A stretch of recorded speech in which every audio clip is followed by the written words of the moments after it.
top three. I think definitely top three is connecting trail systems. One of the top three would be connecting trail systems not only to existing town property, but with the school and other businesses here. And then we also have opportunities for trails into urban here. Building density, heavy commercial and residential. Yep, building density came up, housing opportunities, mixed use. We saw some opportunities here down Portland Road, and also down by the library.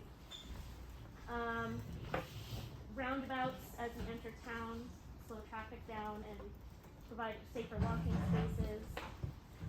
And this was mine, but I think it's important adding trees as we enter the village to give visual interest. And yay for trees! Yeah.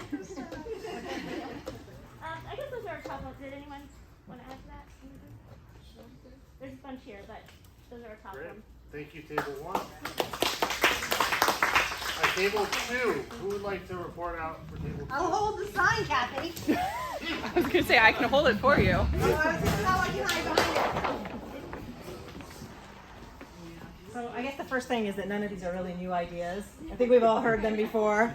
In my humble opinion, one of them is what I call Cape Horn right out here. How people are going 55 down the hill, straight out to here, and then they say, oh, the light's green, better go 60, right, you know, to get through.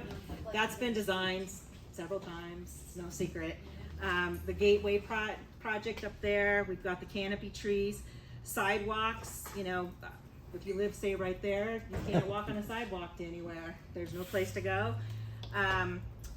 Just the basic things that we've all been talking about, and this whole slip lane over here, the same thing. People, I mean, it says go to walk, green, but the light says green too. So you're supposed to walk, but they're still taking a right turn there. It's just totally ridiculous. So walkability, and then if we're gonna spend this kind of money, maybe underground utilities just in the village center or proper, big bucks, I get it, but, and the lighting. The lighting looks like a highway too. I mean, it feels like a highway, it looks like a highway, it is a highway. So those are the top ones, it's nothing new. Nothing new there. Great. All right, thank you, table two.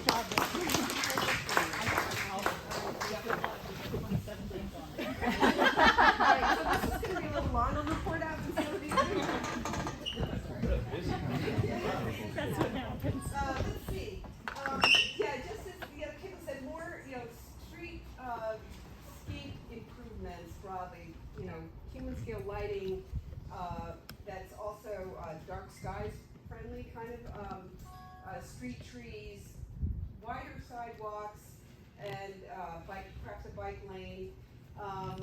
We need, let's see, oh yes, here where Collie Hill comes in now, squaring that off, DOT is saying that they will pay for that and do that.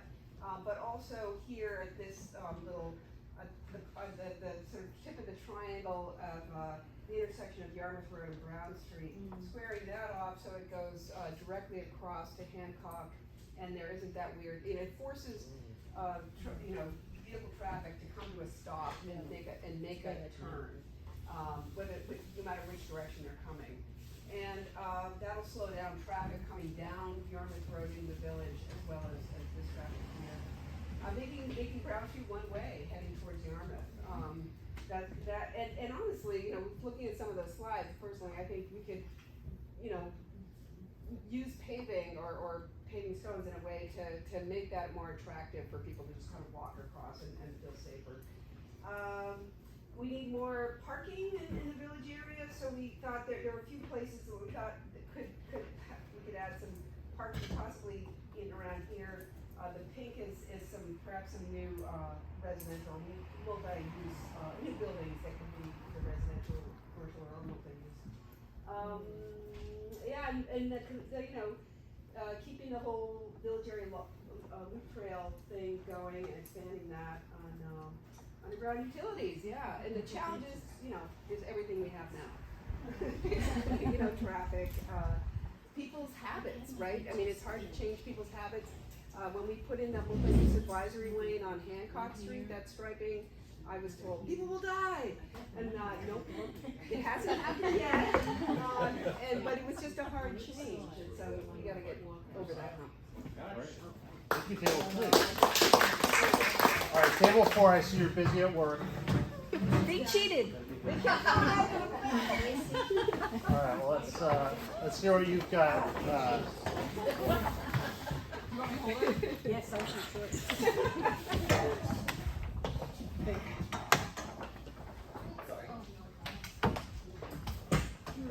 Okay, so I think the biggest thing, some of our people live in this area, is the safety coming down this road. So we know that it's gonna happen, but just slowing down those big old trucks and making it super safe. And then the second most important thing are Mary's benches. So everywhere I go, consult Mary and just roll them all around town. And then there is use for like bed and breakfast kind of housing. If there's a nice old farmhouse that maybe up for sale, get an investor who wants to do a bed and breakfast, or Marty's Hotel. So Marty's gonna find an investor who wants to put a hotel somewhere in the village. Excellent. Hospitality is a great idea. And then there is already a park area, prune those trees, whether it's Dunkin' Donuts or the village, or a partnership.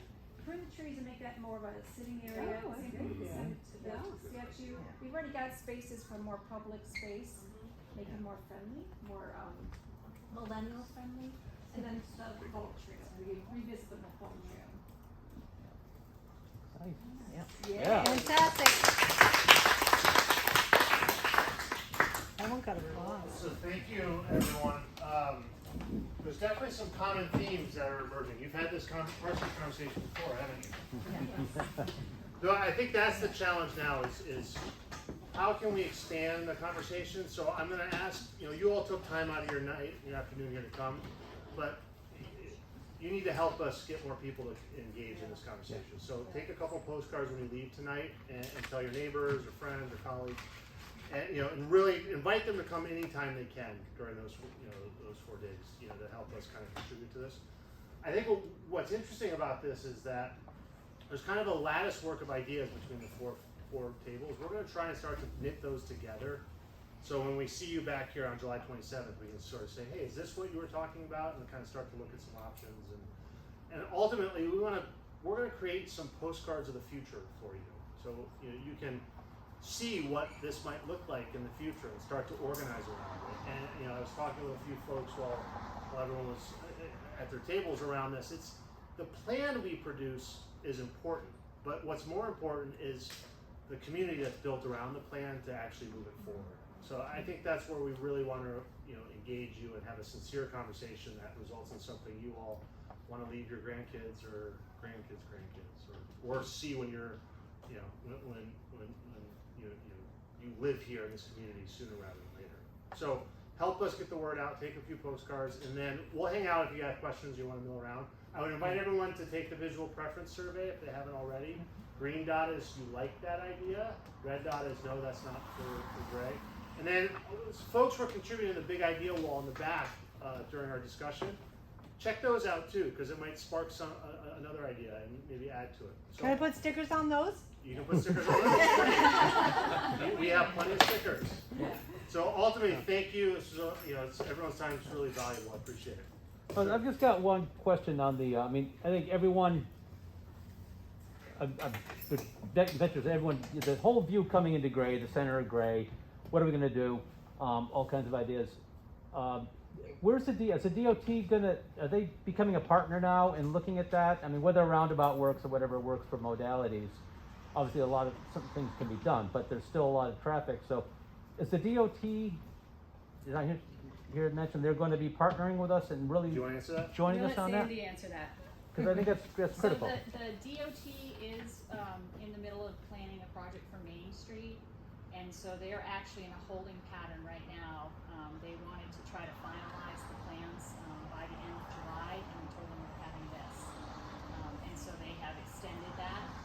We have a follow-up meeting once this process is done on August 9th for all of the stakeholders, the town, the water district, to get in a room with help from the principal group with some data from here for us to come up with the items that we want to plug into their project. So The project is actually theirs. They're coming to replace stormwater and redo the road, and they will rebuild all existing sidewalks. The question is, what do we want that to look like? Do we want more crosswalks? Do we want to extend the sidewalk? Anything we add to that list will be the town's piece to pay for.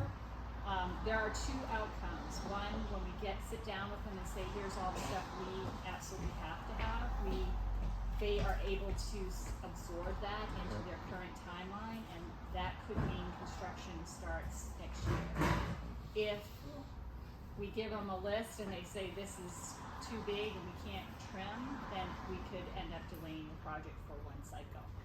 So another year. If the town goes through this process, just thinking a year ahead, and all of a sudden you've got some actually concrete ideas on bump outs and crosswalks and other modalities, you know, for traffic calming that don't quite sync, they may or may not sync with stormwater, may you be able to work with it.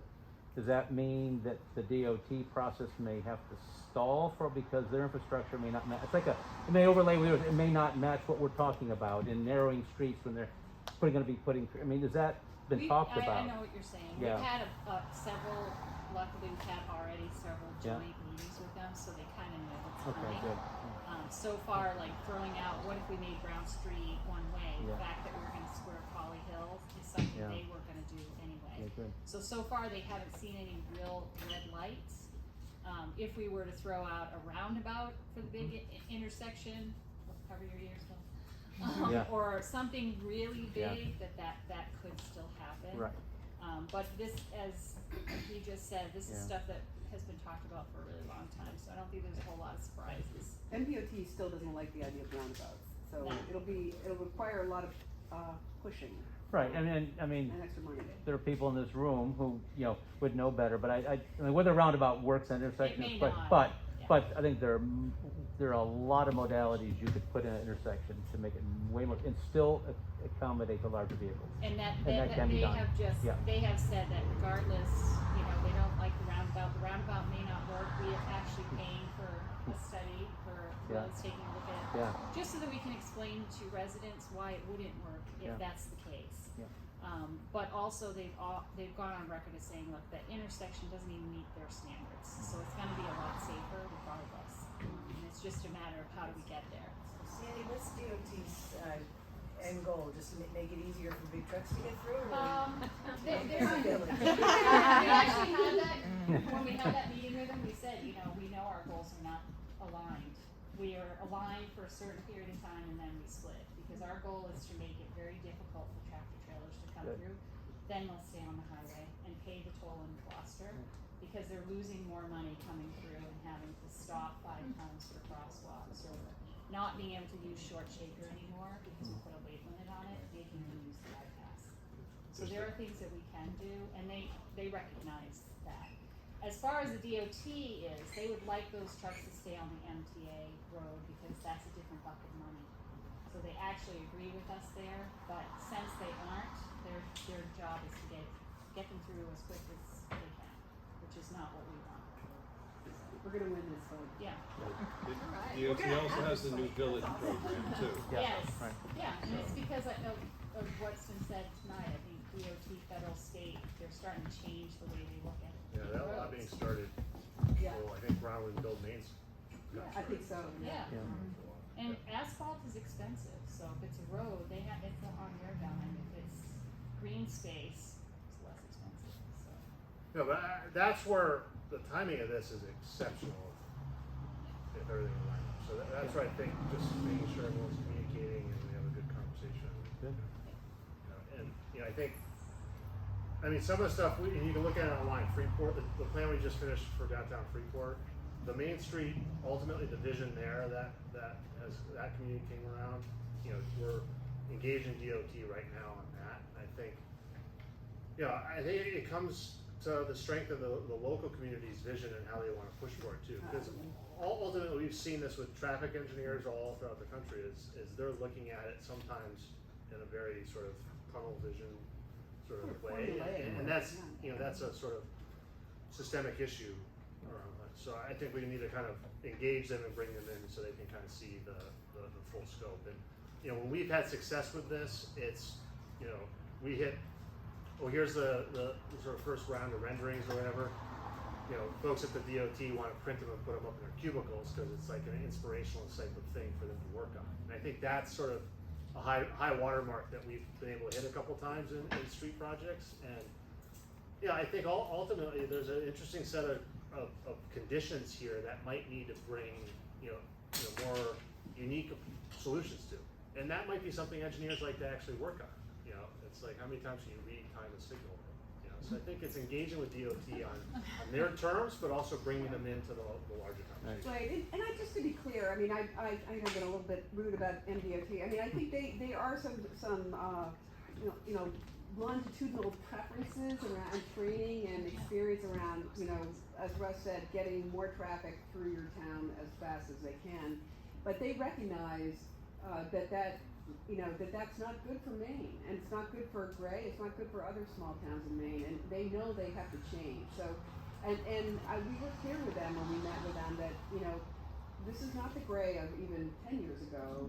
We bring a lot more capacity to the table and the staff and the council, and we have a clear mandate from the community to improve the village through our comprehensive plan. And we're not going to accept the old-fashioned, let's just widen the roads and increase the speed limits. And they have a complete street policy. Yeah. So we have to make them follow their own policies. I will say, as a jump on what Russ just said, nothing changes the DOT's mind more than a room full of people. And so it is really critical that we get as many residents as possible. Any comments, they can't come to me, go to the website, the more we can show them, look, this is what our community wants, the more they'll listen. I think the big goal here is to come up with a vision. Councils change, staff changes, but if you've got it, just I'm stealing some thunder from Tom Gorel. He said, get a plan, put it on the wall, and implement it. But that's really what I think this is all about. Let's agree upon a vision, and then it's on the wall, and let's try to make it happen. And then every year you're working for it. Right, it's not gonna happen overnight or in even a year. I mean, we're talking about improvements some will get done in the short term, some will be medium term, some will be long term. This is a 10 to 20 year vision and to really work through. But you can, the images were really helpful, I think, for me to see the before and after. I mean, other fools have done it. That was my dad's mantra, and I think we can do it too.